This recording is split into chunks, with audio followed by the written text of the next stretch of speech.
4 ಕ್ಷೇತ್ರಗಳಲ್ಲಿ ಇನ್ನೂ ಬಂಡಾಯ ಇದೆ ಸರ್. ಇವತ್ತು ಎಲ್ಲವೂ ಸರಿ ಹೋಗುತ್ತೆ, ಯಾವುದೂ ಸಮಸ್ಯೆ ಇಲ್ಲ. ಇನ್ನೊಂದು ಕ್ಷೇತ್ರ ಇವತ್ತು ನಾಳೆ ಅನೌನ್ಸ್ ಮಾಡ್ತಾರೆ, ಚಿತ್ರದುರ್ಗ 28ಕ್ಕೆ 28 ಗೆಲ್ಲಕ್ಕೆ ನಮ್ಮ ಶಕ್ತಿ ಮೀರಿ ಪ್ರಯತ್ನ ಮಾಡ್ತಾ ಇದ್ದೀವಿ. ಅದರಲ್ಲಿ ಯಶಸ್ವಿ ಆಗ್ತೀವಿ ಅನ್ನೋ ವಿಶ್ವಾಸ.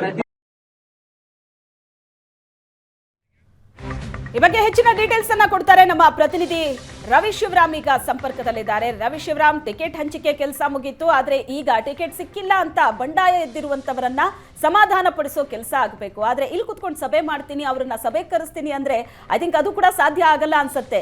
ನಿಜವಾಗ್ಲೂ ಅಸಮಾಧಾನಗೊಂಡವರು ಸಭೆಯಲ್ಲಿ ಹಾಜರೇ ಆಗಿಲ್ಲ.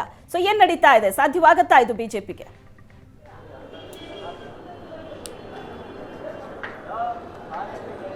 ಶ್ವೇತಾ, 25 ಟಿಕೆಟ್ಗಳನ್ನು ಘೋಷಣೆ ಮಾಡಲಾಗಿದೆ. ಅದರಲ್ಲಿ ಪ್ರಮುಖವಾಗಿ ಚಿತ್ರದುರ್ಗವನ್ನು ಖಾಲಿ ಇಡಲಾಗಿದೆ. ಇನ್ನು ಇವತ್ತು ಅಥವಾ ನಾಳೆ ಒಂದು ಘೋಷಣೆ ಆಗಬಹುದು. ಇಲ್ಲಿಯ ತನಕ 12 ಹಾಲಿ ಸಂಸದರಿಗೆ ಟಿಕೆಟ್ ಮಿಸ್ ಆಗಿದೆ. ಅದರಲ್ಲಿ 4 ಜನ ಸ್ವಯಂ ಆಗಿ ನಿವೃತ್ತಿಯನ್ನು ಘೋಷಣೆ ಮಾಡಿದರು. ಅಂದರೆ 8 ಜನರಿಗೆ ಹಾಲಿ ಸಂಸದರಿಗೆ ಟಿಕೆಟನ್ನು ನಿರಾಕರಣೆ ಮಾಡಲಾಗಿದೆ.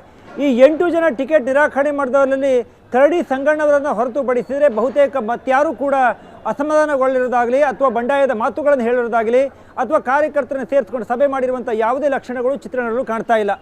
ವಿಶೇಷ ಅಂದರೆ ಯಾರು ಟಿಕೆಟನ್ನು ನಿರೀಕ್ಷೆ ಮಾಡಿದರೋ, ಯಾರು ಟಿಕೆಟನ್ನು ಬಯಸಿದ್ರೋ ಅವರಿಗೆ ಟಿಕೆಟ್ ಸಿಕ್ಕಿಲ್ಲ ಎನ್ನುವ ಕಾರಣಕ್ಕೋಸ್ಕರ ಅನೇಕರು ಈಗ ಬಂಡಾಯವನ್ನು ಎದ್ದಿದ್ದಾರೆ. ಅಥವಾ ಚುನಾವಣೆಯನ್ನು ಮಾಡೋದಕ್ಕೆ ನಾವು ಸಹಕಾರವನ್ನು ಕೊಡೋದಿಲ್ಲ ಎನ್ನುವಂಥ ಪರೋಕ್ಷ ಮಾತುಗಳನ್ನು, ನೇರವಾದ ಮಾತುಗಳನ್ನು ಹೇಳುವುದರ ಜೊತೆಗೆ ರಾಜ್ಯ ಬಿಜೆಪಿಗೆ ಒಂದು ರೀತಿ ತಲೆಬಿಸಿಯನ್ನು ಮಾಡಿದ್ದಾರೆ.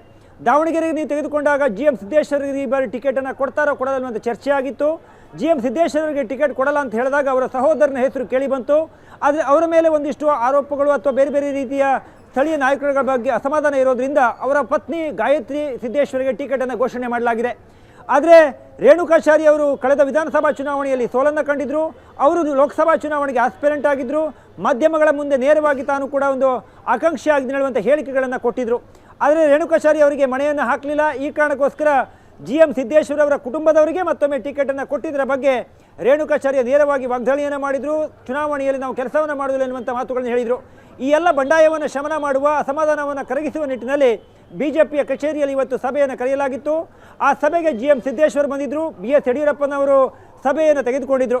ಆದರೆ ರೇಣುಕಾಚಾರ್ಯ ಇರಬಹುದು, ರವೀಂದ್ರ ಇರಬಹುದು, ಅವರು ಇವತ್ತಿನ ಸಭೆಗೆ ಬರದೇ ಇರುವುದರಿಂದ ದಾವಣಗೆರೆಯಲ್ಲಿ ಈ ರೇಣುಕಾಚಾರ್ಯ ಮತ್ತು ಕೆಲವು ನಾಯಕರುಗಳ ಅಸಮಾಧಾನ ಇನ್ನೂ ಕೂಡ ಮುಂದುವರೆದಂತೆ ಕಾಣ್ತಾ ಇದೆ. ಈ ಕಾರಣಕ್ಕಾಗಿ ಸ್ವತಃ BS ಯಡಿಯೂರಪ್ಪನವರು ನಾಳೆ ದಾವಣಗೆರೆಗೆ ಹೋಗುವ ತೀರ್ಮಾನವನ್ನು ಮಾಡಿದ್ದಾರೆ. ದಾವಣಗೆರೆಯಲ್ಲಿ ಕುಳಿತುಕೊಂಡು ಆ ಅಸಮಾಧಾನಗೊಂಡವರ ಜೊತೆ ಚರ್ಚೆಯನ್ನು ಮಾಡ್ತಾರೆ. Shwetha, yes, thank you Ravi Shivaram ನಿಮ್ಮೆಲ್ಲ ಡೀಟೇಲ್ಸ್ಗೆ.